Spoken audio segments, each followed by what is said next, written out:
It's another day, another video. Hello. Kauban ako karon ang mga olirang ina. Yes, oy, manglaag me. Maoto after 24 hours nga binaklaya na abot na may dire sa ilang lugar. So maoni siya. Naniguang nagid ko dire sa mga pero karon pagid ko kabot dire.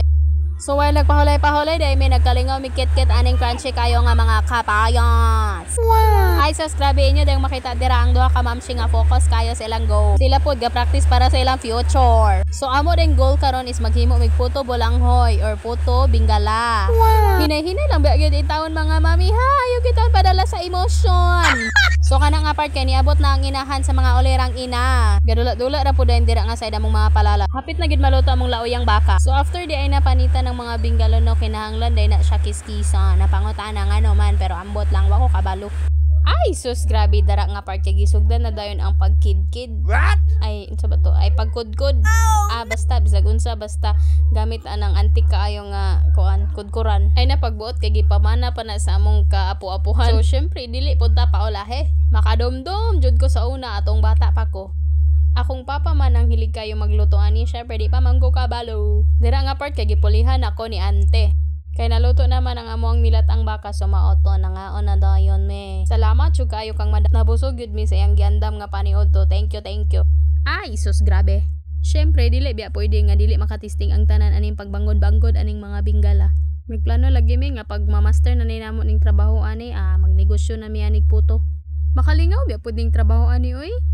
Wala ra gyud namo nabantayan nga nahuman na daig banggod ning tanan. Ay sus, grabe. Salamat. Dara nga part kay nagtakos-takos na dayon ang olerang ina sa buko juice. Syempre kay abunda kayog butong diri sa ilahad so di gini mawala ang buko-buko diri. So kay nahuman naman ready na dayon for the next process na pod. Ay sus, grabe. Kana na part kay gipugaan na dayon sa mga olerang ina ang ato ang kinudkod na bingala. Okay rin natin na biya na save the best for last. Ay sus, grabe, sorry te. Sige lang kay naman to'y nag-ingon baya nga naasa sabaw ang lami. Pero ay nagpangutan akong kinsa nag-ingon kay wadyo ko kabalo. Nalimot nako. Dara dayon nga part kay giyabo na sa mga mami ang isa ka sa akong sugar. What? Pagkauman dayon kay imura ng okay-okayon sama sa ilang gibuhat dira. Oh no! Kana dayon lubi na inyo makita kay isagol pud na dito aron lami. Kana dayon kaldero nga naibunot dara na mulutonon yang amo ang puto. What? Kana dayong bagol kay diya na maibutang ang among mixture. Dara dayon nga part kay makita ninyo kung giunsa ni Mamshi pagbutang ang mixture. So ginay-hinay na niyag butang ang mixture dira sa bagol while gabukal-bukal ang ininit tubig. Pagkahuman ana imuha ng takluban din magulat ra kag isa ka bulan. Ay sus, grabe. So natak-ang na gyud siya finally. Sa kakusog sa siga siya rug di maluto. So after 1 month, charan. Wow! Unsa ba ka ni? Luto ba ka ni or dele? So dara nga part kay gi-check pa day na sa Mamshi kung luto na ba gyud. Jugpas na Mamshi kay mura galaway naman jud gatanaw ana oy. Wala ginamit. Ako pa na tamis manggod ingon mo tabaang. What? Wala hinamis kay sila do. Oh no. Ali day.